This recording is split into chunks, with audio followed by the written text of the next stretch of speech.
Record-ology. Hey everybody, welcome back to Record-ology. Okay, we are going to talk about a gentleman by the name of Kermit Schaefer. Have you ever heard of Kermit Schaefer? There he is. Probably not. However, this individual is responsible for the word blooper because he was known as Mr. Blooper. And on the back of this record, and the other one we're going to look at here in a minute, it tells his story. Basically, a radio and TV producer that had a hobby of running dozens and dozens of tape recorders, recording live broadcasts of all types around the clock with the hope of snagging bloopers or outtakes.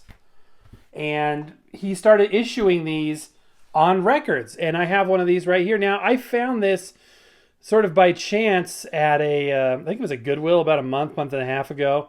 And I was like, well, that's cool. It's definitely something interesting.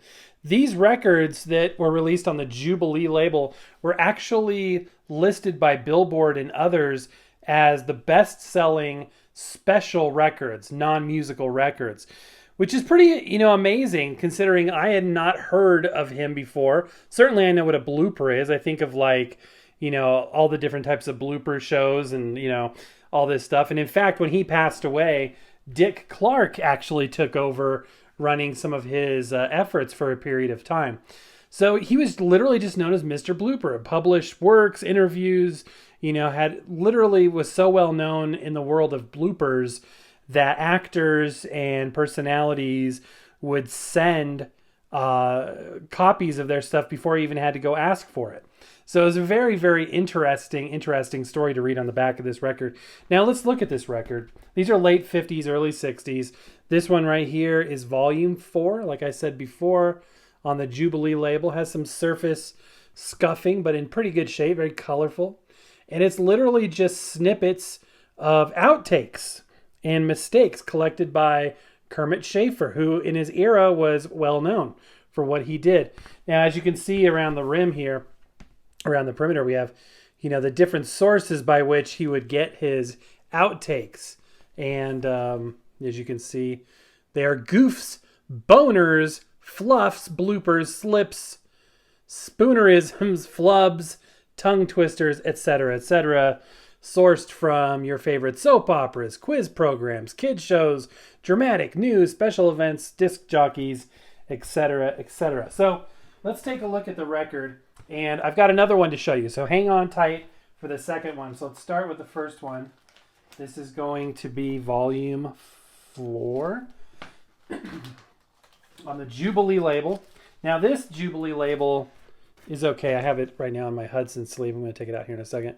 It's okay. I mean, it's not the most exciting one, but I want you to stay tuned later in the show because the other label we're going to look at is something to behold, to put it mildly. It's pretty cool. So this record, as you can tell, is in pristine condition. There's the rainbow sheen, still has some polish on it, considering that this is like a 60-year-old record. That's pretty amazing. So it has a 33 RPM micro groove recording and Jubilee Records. Pretty interesting stuff. Also, did you notice on the actual record itself how there's these holes right there? At first I thought they were knockouts. We've talked about knockouts before, I believe, but basically the same thing happened with CDs. When they would basically oversell them, they would do these knockouts, sell them for clearance prices, and then they would make less returns for the artist and for the publishers. But this one looks like it was literally hole punched in order to be put in a binder, which is kind of an interesting way that somebody was collecting their records. Pretty interesting stuff. Okay, so I think we should have no issue with this content. So let's go ahead and just spin it up and see what we got here on the LP3. I'm curious. I have no idea. I have not listened to these whatsoever. So let's go ahead and see what we got here. This recording is Volume 4 in the Pardon My Blooper series of unintended indiscretions before microphone and camera.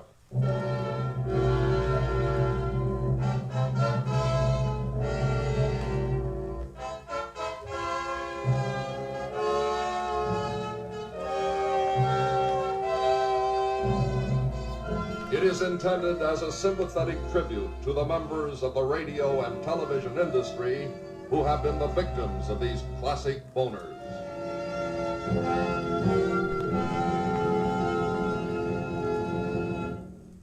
Starting next week at the Paramount Theater, you'll see that rollicking comedy smash hit Paleface, starring Bob Hope, America's favorite comedian, and lovely Jane Russell. Boy, what a pair! Listen now to this classic moment from an audience participation human interest program. And now our next contestant was chosen right from our studio audience, and listen to that little laugh she has there, it's so cute. Now what's your name, ma'am? Well, Miss Johnson, you don't mind if I call you Hilda, do you? And where are you from, Hilda? I'm from Milwaukee. Milwaukee, that's wonderful. Oh, Hilda, what are you going to do with the money if you win? I have a very sick son. Listen to this disc jockey's introduction to Montavani's Lazy Gondolier. Designs and Music continues now as we hear Montavani's most recent recording from London, Lousy Gondolier. The floodwaters in Connecticut are receding. All train service has been reestablished. The good weather news for tomorrow is clearing and fair. And here in the metropolitan area, all ferries are operating normally. A French-Canadian announcer blooped his way through this one. This is the Dominion network of the Canadian Broadcasting Castration. You can save while you earn. Why not be smart? Where you work or where you bank, save up for a rainy day. Join the Blonde a Month plan. This is KTIW, Texas City. Texas City. The most annoying thing, the most wonderful thing about this new DuPont paint is that it leaves no annoying panty odor. No. So it's interesting. It's really, really I was wondering if they would be like, quote unquote, inappropriate. Because, you got to consider the era in which, these were released. I'm going to lower this a little bit just to change it up a bit. It's very interesting. It's really, really interesting. So one thing that Kermit was criticized for, is it Kermit? I think it was Kermit. Yeah, Kermit, okay. If not, that would have been a really random name to come up with. Okay, and I don't know if you can tell, I'm listening for it, and I'm not sure if you've picked up on it, but he was criticized for staging some of these. Not all of them, but some of them. So apparently they weren't all, legit. So a couple of those that we just heard did sound maybe perhaps a little bit staged. He was caught because some of the bloopers back in that day were known by, not necessarily the audio that was recorded or not recorded, but by word of mouth. So people would say, oh, I heard that so-and-so said this on the air, and blah, blah, blah, blah. Well, turns out he had a recording of something that wasn't recorded. And so he was under suspicion a little bit from that. That being said, according to these records, keeping in mind it's a marketing thing, but on the back of the records, apparently it was so popular. Celebrities loved it. He has a thing on the back about people like Marlene Dietrich and all kinds of celebrities were seen, with loads of these records of his under their arms, and it's an interesting thing, and here I grew up in the era of America's Funniest Home Videos and all this kind of stuff, all the famous TV shows about bloopers and outtakes and things. It's just sort of part of pop culture. Well, back in this era, it wasn't a thing. I mean, people didn't, that was a new thing. It was just, that was the stuff you'd sweep under the rug, the stuff you'd, delete, so to speak. And, he was probably pretty visionary for thinking to keep it. So a little bit more on this record. Then I want to show you one more, which I think you'll find very interesting. Joey Adams, popular comedian, author, and MC, had this incident take place on one of his audience participation programs. And for your correct answer, Mrs. Rose, here are 15 shiny silver dollars. 15 silver dollars, isn't that nice? Oh, thank you. Yes, and in addition to the makers of the senior bathing suit, this lovely bikini suit, all yours. A bathing suit. What do you got to do to be maybe to get that beautiful patent gas range? Why Oh, don't you do it open for the suit? yourself, Seth. It's very nice. I'm always wanting to do it for yourself. It's Why very don't you open popular. the suit? Open the suit, all right. Bathing suit, I don't got no use. Well, it's a very nice bathing suit, but look at the size from the suit. What size is the suit, Budge? Well, what does it say on the label there? Let's see, it says right here, size. It's size 10. I'm taking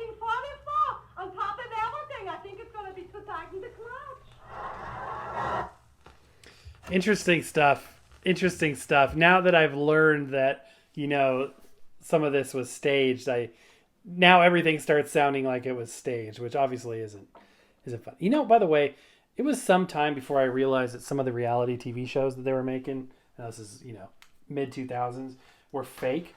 Like and I felt had, but there was this one I was watching. It was like a parking meter thing where people would get parking tickets and the parking meter cop would, there'd be confrontation. I was buying into this, and about a half hour into it, I'm like, wait a minute, this is all fake. It was totally fake. And this ginseng hunter show that was on, I think, Discovery Channel, for about 2 episodes, I thought that was real. I hate that. I don't know why it's not okay to stage reality, quote unquote, TV when, scripted TV doesn't, trigger people. All right, here's the other record. So this is volume 6, and it's the same art, just a different color, but it's got a completely different label. So I wanted to show this to you. It's just more of the same. So we'll go ahead and listen to it. It's literally the exact same back, except it says volume 6 and it's got PMB 6 on the back. But the label on this one is cool. I really like what they did with this one, and I'm happy that we've got some content here we can share. Now, I talked about on the video yesterday about leaving having a embedded video link for the full record that we're reviewing in instances where we can't play the whole thing. And a lot of people are confused about why. I keep talking about copyright issues. I keep talking about content ID matches. So I want to explain that a little bit. So stay tuned to the very end of this show and we'll talk about that. But real quickly, I wanted to show you this label, this Jubilee label. I think it's really, really cool. This is total mid-century to me. I think it looks awesome. So part of my blooper, volume 6, we've gone to this. I think this might be a styrene record. It kind of feels like it. So let's go ahead and listen to this one a little bit, and then I'll give you the lowdown on the monetization content ID discussion, because a lot of you were curious about that. But first, this. This recording is volume 6 in the Pardon My Blooper series of unintended indiscretions before microphone and camera.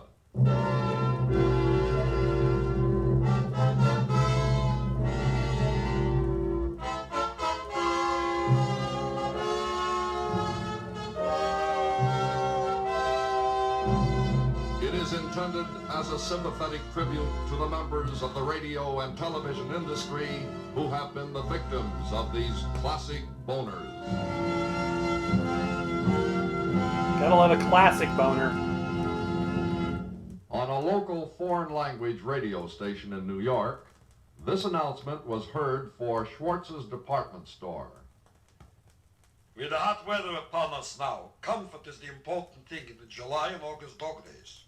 Make the point to stop in at Schwartz department store for the latest in Bermuda Schwartz. I can promise you that foreign language, yet they're speaking English. Bake perfect cakes. When your husband comes home tonight, surprise him. We know your husband will enjoy Betty Crocker upside down. And now stay stewed for the news. On radio's popular Hobby Lobby, movie star Stephen Fetchit was telling of his hobby collecting dice. Well, Mr. Elman, these loaded dice. These are not like the other ones I collected. These are loaded, and you can't mess with these. You use these dice, you're bound to crap regular. World-famous Lowell Thomas, one of the airwave's best-known commentators, has a sense of humor which is sometimes uncontrollable. President Eisenhower today visited the Chocolate City. The president driving into Hershey, Pennsylvania to celebrate his 63rd birthday. 30,000 or more people were cheering him, all the folks who make Hershey chocolate with and without nuts. Fred Waring was on hand to conduct a chorus of 1,800. Ben Hogan to give an exhibition on how he drives a golf ball. And that was a special chocolate present, a demonstration like that famous Ben Hogan power golf. Well, that one actually seemed real. That one I felt was real. That I felt was real. So you've heard of candid camera. This is sort of candid record. If you can believe that these are indeed real. Okay, one more thing. Thanks for hanging out to the end here. I wanted to give you the lowdown on the topic really quickly.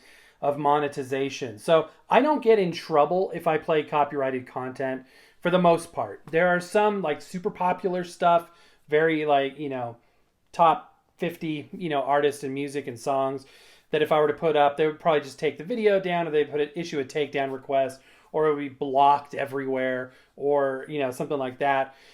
Is a potential you could get a copyright strike. And as a content creator, you get 3 of them. I've never had one in the entire history of this channel. So that's not an issue because we're not doing that kind of stuff. That's in order to combat people that are putting up videos with, music that is just for the purpose of trying to get music out and for people to listen to it without royalties being paid. And we're never, anywhere near that territory. That's not what we're about. So when you're like us, a channel like us is reviewing equipment, you want to play music, it's kind of important to what we do.